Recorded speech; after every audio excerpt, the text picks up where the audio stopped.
राधे राधे जी। आज मैं लेकर के आई हूँ आपके लिए एक और कहानी। बरसात की वह रात। रात गहराती जा रही थी। मेरा मन घबरा रहा था। भैया भाभी आज सुबह मुंह अंधेरे ही उज्जैन के लिए निकल गए थे। बुआ ने उज्जैन से फ़ोन किया था। आज श्रावणी सोमवार है। आज के दिन महाकालेश्वर के दर्शन का बड़ा महत्व है। हो सके तो आ जाओ। दर्शन तो एक बहाना था। बुआ जी की नज़र मेरे लिए कोई लड़का था। उसी सिलसिले में भैया ने अचानक जाने का प्रोग्राम बना लिया था। बोलकर तो यही गए थे कि शाम तक जरूर आ जाएंगे, पर अभी तक आए नहीं। आसमान में सावन की कजरी घटाएं उमड़ घुमड़ रही थीं। रह रहकर बिजली कड़क रही थी। लग रहा था जमकर बारिश होगी। मैं बेसब्री से भैया के आने की राह देख रही थी। तभी फ़ोन की घंटी बजी। भैया का ही फ़ोन था। कहने लगे, रानू, आज श्रावणी सोमवार के कारण महाकाल मंदिर में बड़ी भीड़ थी। कई घंटे लाइन में लगे रहने के बाद नंबर आया। आज बुआ जी यहीं उनके घर पर रुकने के लिए जोर दे रही हैं। हम सुबह जल्दी आ जाएंगे। आज सुखिया को तुम वहीं रोक लेना। एक रात की ही तो बात है। ठीक है भैया, जल्दी आना। इससे अधिक क्या कहती। माँ बाबू जी के देहांत के बाद भैया ने ही मुझे पाल पोस कर बड़ा किया, पढ़ाया लिखाया। मेरे ही कारण उन्हें अपनी शादी भी जल्दी करनी पड़ी, ताकि घर के काम काज में लगे रहने के कारण मेरी पढ़ाई का नुकसान न हो। भाभी भी मेरी सहेली जैसी ही थी। जिंदगी बड़े मज़े से गुजर रही थी। इधर कुछ दिनों से भैया को मेरी शादी की चिंता खाई जा रही थी।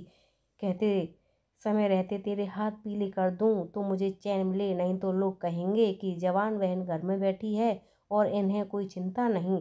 आज माँ बाबू जी होते तो बस यहाँ आकर भैया भावुक हो जाते। मैं लाख कहती भैया मैं यह घर छोड़कर कहीं नहीं जाऊंगी, पर मेरी सुनता ही कौन। झट कह देते, रहने दे। सभी लड़कियां शुरू में ऐसे ही कहती हैं और फिर शादी करके खुशी खुशी ससुराल के लिए विदा हो जाती हैं। मैं नहीं चाहती थी कि भैया पर बोझ बनूं। इसीलिए पढ़ाई पूरी करते ही मैंने अपने लिए नौकरी की खोज भी शुरू कर दी थी। इंटरव्यू का भी कॉल आने लगे थे। मैं इसी सोच में डूबी हुई थी। तेजी से बौछारें पड़ने लगीं। तभी घंटी बजी। इतनी बारिश में कौन हो सकता है, सोचती हुई मैं उठी और सेफ्टी चेन लगाकर दरवाजे की दरार से झांका। बाहर अटैची लिए एक युवक खड़ा था। उम्र यही कोई 28-29 साल। मुझे देखकर उसने नमस्कार करते हुए पूछा, माला दीदी हैं? भाभी तो आज भैया के साथ उज्जैन गई हैं। मैंने दरवाजे के पीछे से ही कह दिया। उसके चेहरे पर निराशा का भाव था। फिर मेरी सवालिया नज़रों को उसने शक पकाते हुए कहा, मैं राहुल हूँ। माला दीदी मेरी मौसेरी बहन है। दीदी की शादी में मैं अपनी परीक्षा के कारण नहीं आ पाया था, इसलिए मुझे आप नहीं पहचान पा रही हैं। वह बाहर बारिश की तेज बौछार से भीगा कांप रहा था। बड़े संकोच से उसने पूछा, माला दीदी नहीं है तो क्या आप मुझे अंदर आने के लिए भी नहीं कहेंगी? मैंने दरवाज़ा खोलकर किनारे खिसकते हुए कहा, क्यों नहीं, आइए अंदर। आकर भी वह दरवाजे पर ही ठिठक गया, क्योंकि उसके तरबदर कपड़ों से लगातार पानी से सारा फर्श गीला हो गया था। उसने वहीं से कैफियत देते हुए कहा, मैं एक मीटिंग में इंदौर आया था। माला दीदी से बहुत सालों से मिलना नहीं हुआ था, सोचा आज मिलता चलूं।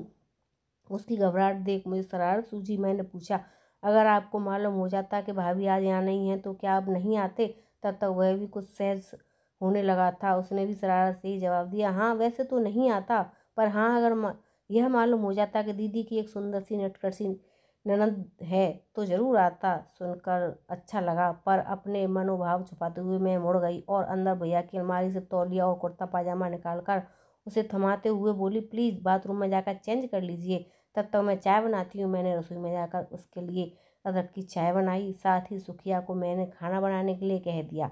तब तक वह कपड़े बदल कर आ गया। हम दोनों चुपचाप चाय पीने लगे। चुप्पी तोड़ते हुए इस बार भी उसी ने बात आगे बढ़ाई, आपने तो अभी तक अपना नाम भी नहीं बताया। रानू, मैंने कहा, पर मन ही मन में सोच रही थी कि मेरी शादी के लिए लड़के तलाशते हुए भाभी को कभी राहुल का ख्याल क्यों नहीं आया।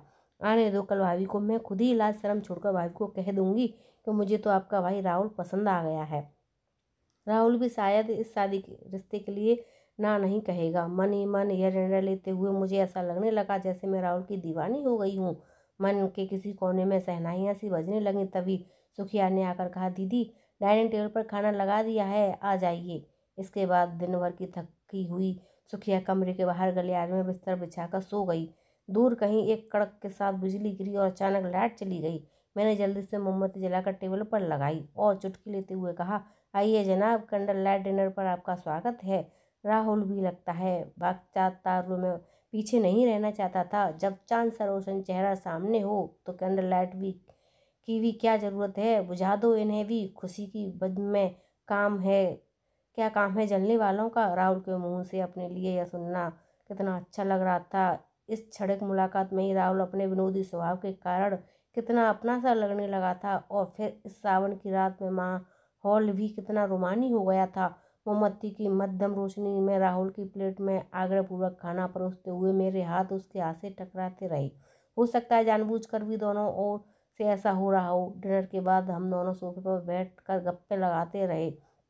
यहाँ वहाँ की न जाने कहाँ कहाँ की बातें। राहुल का विनोदी स्वभाव मुझे हंसा हंसा कर लोटपोट करता रहा। मुझे याद नहीं मैं कभी इतना खुलकर हंसी हूँ। बातों में मशगूल न जाने कब राहुल की बाहें सोफे से के पीछे से हौले हौले मेरे कंधों को स्पर्श करने लगी। मालूम ही नहीं पड़ा, और झूठ क्या बोलूँ, मुझे भी यह अच्छा ही लग रहा था।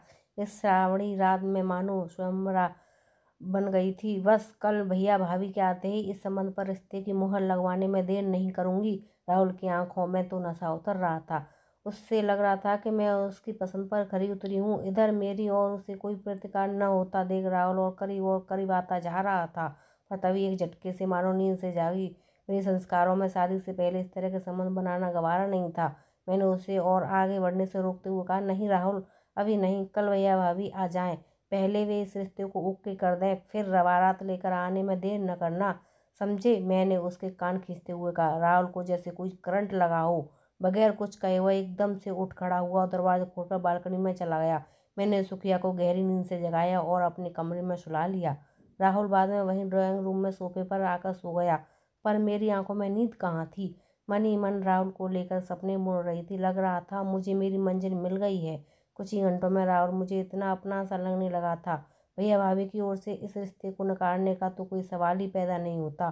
कल्पनाओं में राहुल की परिणीता बनी इतराती रही। सुबह सुबह थोड़ी झपकी लगी होगी कि मैं अचक चाकर उठी। बारिश थम चुकी थी। सुखिया किचन में रात के बर्तन समेट रही थी। मन में चारों ओर नजर दौड़ाई। राहुल कहीं नजर नहीं आया। मुझे लगा बाथरूम में होगा। बाथरूम में भैया की कुर्ता पजामा टंगा था तो राहुल ने रात का पहना था। इधर उसकी अटैची भी नहीं दिखाई दी। मैंने सुखिया को पुकारा, सुखिया तुम्हारे मेहमान कहाँ गए, जरा चाय तो बना दो उनके लिए। दीदी, वो तो मुंह अंधेरे ही उठकर चल दिए। मुझे कहा कि मेरी सुबह की ट्रेन है इसलिए चलता हूँ। आपको उठाने लगी तो उन्होंने मना कर दिया कि रहने दो, मैं फिर आऊँगा। मैं मन ही मन मुस्कुराई कि राहुल, मुझे मालूम है तुम बार बार वापस आओगे, पर मुझे अच्छा नहीं लगा कि राहुल मुझसे मिले बगैर कैसे चला गया। तभी सोफे के कुशन के नीचे दबे कागज पर मेरी निगाह पड़ी। एक ही सांस में पड़ गई। लिखा था, गुस्ताखी करने जा रहा था, अच्छा हुआ तुमने बहकते कदमों को रोक दिया। थैंक यू, बगैर मिले जा रहा हूँ, माफ़ करना। तभी दरवाजे पर भैया भाभी के आने की आट आई। वादे के मुताबिक वे पहली बस से ही दौड़े चले आए थे। बहुत खुश नजर आ रहे थे। आते ही भाभी ने उत्साह से मैं भरकर कहा, रानू जल्दी से नहाकर तैयार हो जाओ, लड़के वाले आज ही तुम्हें देखने आ रहे हैं।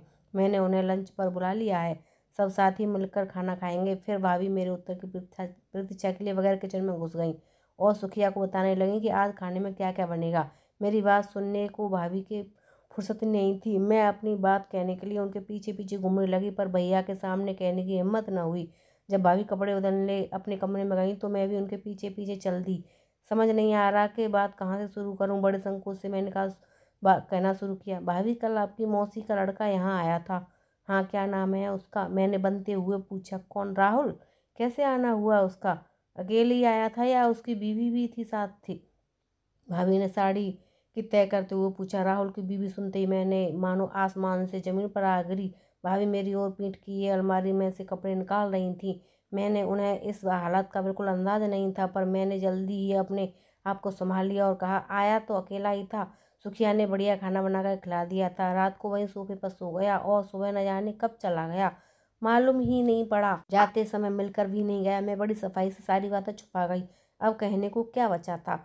कोई बात नहीं, उससे तो मैं बाद में निपटूंगी। चल अब तू जल्दी तैयार हो जा। आज मेरी यह गुलाबी सिल्क साड़ी पहन लेना, तुझ पर बहुत खिलती है। कहते हुए भाभी ने पलंग पर साड़ी रख दी और कमरे से निकल गई। मेरे सर पर हजारों हथौड़े बरस रहे थे। मुझे गुस्सा आ रहा था कि राहुल ने मुझसे यह बात क्यों छुपाई कि वह शादीशुदा है। हाँ, पर मैंने ही उससे यह कब पूछा था, या उसे यह सब बताने का मौका ही कहाँ दिया। यह भावनाओं का ज्वार था, या मौसम का खुमार, या अचानक मिले एकांत का लाभ लेने का लोभ, या फिर मेरे अंतर्मन में छुपी यह भावना कि जल्दी से मेरी कहीं शादी तय हो जाए ताकि भैया मेरी चिंता से मुक्त हो जाएं। या क्या यही सोचकर मैं इस श्रावणी रात में स्वयंवरा बनने को व्याकुल हो गई थी। पर राहुल स्वयं शादीशुदा होते हुए मौके का फ़ायदा नहीं उठा रहा था। क्या मुझे खुद पर गुस्सा आ रहा था कि क्यों मैंने एक अजनबी पर इतना विश्वास किया कि उससे जीवन साथी बनाने के सपने देखने लगी।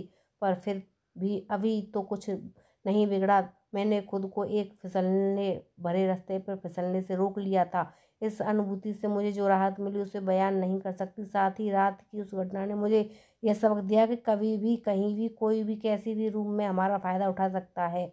उसका प्रतिकार करने का हम में साहस होना चाहिए। मैं न जाने कितनी देर तक इसी अंतर्द्वंद से जूझती रही। तभी भाभी ने आकर कमरे में झाँका। अरे रानू, तू तो अभी तक वैसी की वैसी बैठी है, कब तैयार होगी? देख तो लोग आ भी गए। ड्राइंग रूम से मेहमानों के आने की हलचल की आवाज़ें आ रही थी। मैंने गुलाबी सिल्क की साड़ी पलंग से उठाते हुए कहा, बस भाभी, मैं जल्दी से तैयार होकर अभी आई।